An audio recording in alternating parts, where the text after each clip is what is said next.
Halo, perkenalkan nama saya Sofian Bawole, saya pendamping PKH Kecamatan Tampan Nambak, Kabupaten Kepulauan Talaut, Sulawesi Utara. Hari ini saya akan menyampaikan dan memberikan stimulus kepada KPN PKH, yaitu modul 4 sesi 5, pencegahan dan penanganan stunting melalui pemenuhan kesejahteraan bayi baru lahir dan ibu menyusui.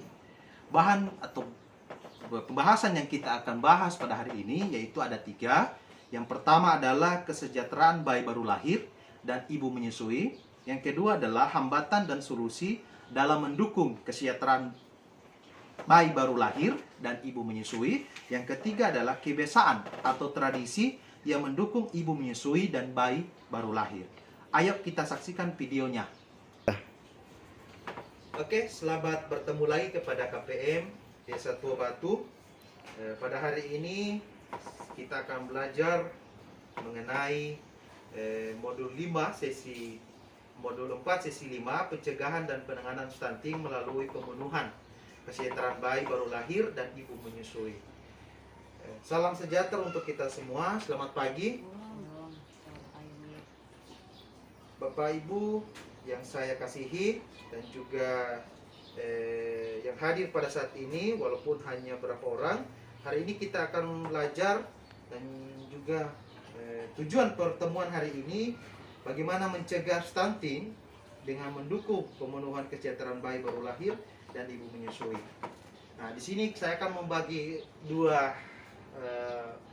KPM karena kebetulan yang hadir 2. Jadi yang KPM 1 yaitu Ibu Eke, yaitu tentang bayi baru lahir usia 6 bulan ya, 0 sampai 6 bulan. Kemudian Ibu Altiani yaitu ibu menyusui. Jadi ada 2 kelompok dan masing-masing tugas, yaitu tugas Ibu Eke adalah bayi baru lahir dan tugas Ibu Altiani adalah ibu menyusui.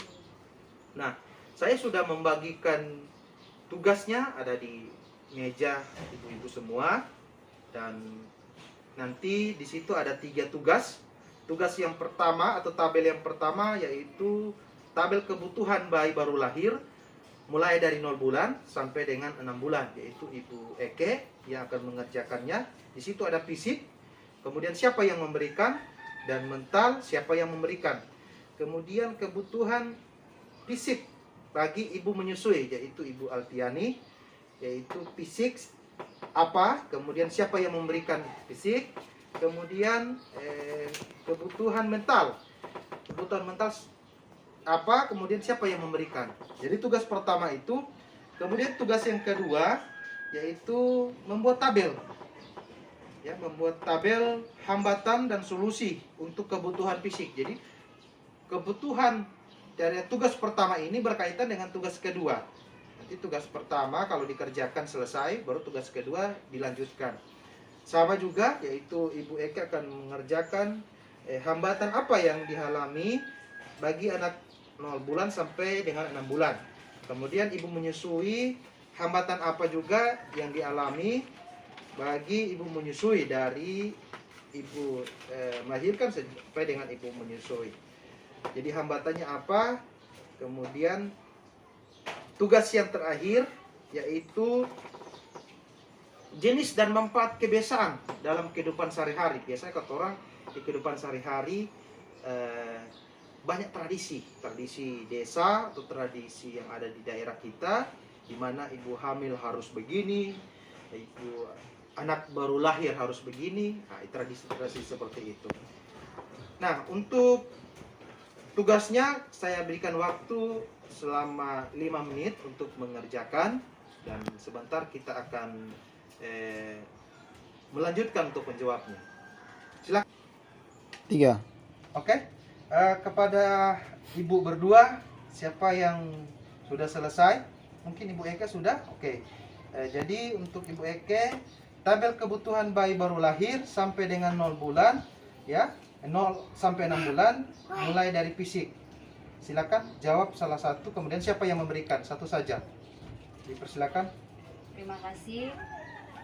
Secara kebutuhan bayi baru lahir sampai 0 sampai 6 bulan, secara fisik, yaitu memberikan pakaian atau selimut yang hangat dan memberikan pelukan dari ibu. Oke, dari ibu Kang. Ya. Untuk mental salah satu saja. Untuk mental itu pastinya ibu memberikan kasih sayang kepada anak. Oke, dari Ayah, ibu, dan juga keluarga. Oke, kita tepuk tangan dulu pada Ibu Eke. Oke, silakan kepada Ibu Alfiani, yaitu kebutuhan fisik, mental ibu menyusui. Mulai dari fisik salah satu saja. Siapa yang memberikan? Silakan. Ayah dan keluarga. Iya, fisik apa yang diberikan oleh ayah dan keluarga? Tentunya memperhatikan asupan gizi bagi istri yang menyusui. Oke, terima kasih. Kemudian untuk mental apa yang diberikan dan kemudian siapa yang memberikan? Satu saja. Diberikan oleh ibu, ayah, dan keluarga seperti kasih sayang yang cukup sehingga ibu bisa memberikan ASI eksklusif, ASI saja sampai 6 bulan untuk mengoptimalkan tumbuh kembang bayi sehingga terbebas dari stunting.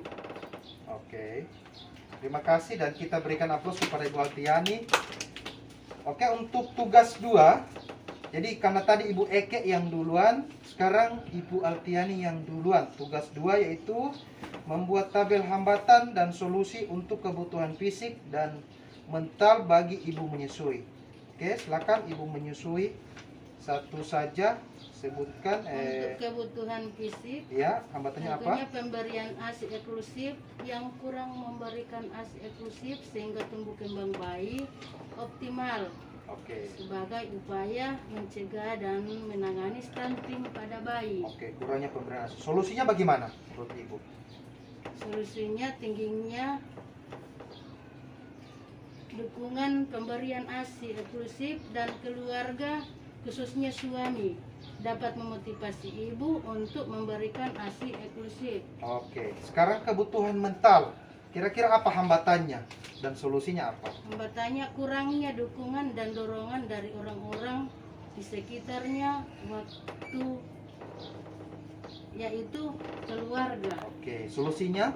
Solusinya ibu yang berhasil dalam menyusui berkaitan erat dengan adanya dukungan dan dorongan dari orang-orang yang ada di sekitar yaitu keluarga. Oke, terima kasih. Kemudian Ibu Eke. Jadi silakan hambatan dalam kebutuhan fisik dan solusinya. Silakan satu saja. Hambatan pada kebutuhan fisik yaitu tidak pedulinya ayah dan keluarga dalam memberikan pakaian atau selimut yang hangat dan pelukan dari ibu dan ayah. Sehingga solusinya yaitu haruslah ibu dan ayah saling bekerja sama dalam merawat bayi. Oke, terima kasih. Kebutuhan mental. Kebutuhan mental Hambatannya? yang menjadi hambatan yaitu ibu jarang memberikan kasih sayang karena ibu bekerja di Oke, rumah. solusinya bagaimana? Sibuk apapun ibu, yang terpenting atau yang terutama adalah memberikan kasih sayang kepada anak dan banyaklah berkonsultasi dengan petugas kesehatan. Oke, jawaban yang sangat bagus untuk kita semua. Dan kita lanjut pada tugas yang ketiga. Tugas ketiga di sini yaitu jenis dan manfaat kebiasaan atau tradisi ketika menyambut ibu dan bayi baru lahir. Jadi tradisi apa yang ada di Desa Tobatu yang biasanya kalau orang baru melahirkan itu ada tradisi-tradisi yang tertentu harus diikuti oleh ibu-ibu sekalian. Sebutkan saja mulai dari Ibu Eke, kira-kira sebutkan satu atau dua saja, disebutkan apa kira-kira. Yang pasti yang pertama upacara penyambutan bayi dan ibu setelah melahirkan. Oke. Kemudian yang pastilah praktek dukun beranak. Oke, praktik dukun. Mungkin ada Ibu Alfiana mau tambahkan satu atau dua atau sudah pas? Konsumsi jamu dan daun katuk. Iya, baru. Dan kedua, pijatan payudara dan punggung bagi ibu menyusui. Oke, jadi tradisi-tradisi ini atau kebiasaan ini yang dialami oleh kita semua, khususnya di Desa Tua Batu, yang dimana manfaatnya ada yang baik, ada juga yang kurang baik. Jadi tinggal tergantung dari KPM bagaimana kita mengambilnya, apakah yang baik diambil atau yang jahat dihilangkan. Oke, penutupan kesimpulan kita, materi kita pada hari ini yaitu kesetaraan bayi baru lahir harus dipenuhi oleh orang tua, yaitu memberikan ASI ya, kebutuhan fisik dan juga kasih sayang, kebutuhan mental. Jadi Bapak Ibu, pada hari ini materi kita sudah selesai dan sebentar kita akan kembali ke rumah kita masing-masing. Lakukanlah komitmen ini untuk kita lakukan ke anak kita agar materi ini bisa bermanfaat untuk kita semua. Sekian materi kita pada hari ini, semoga ibu-ibu bisa memahami dan mempraktikkan di rumah masing-masing. Tuhan Yesus memberkati kita semua. Selamat pagi, Shalom. Shalom.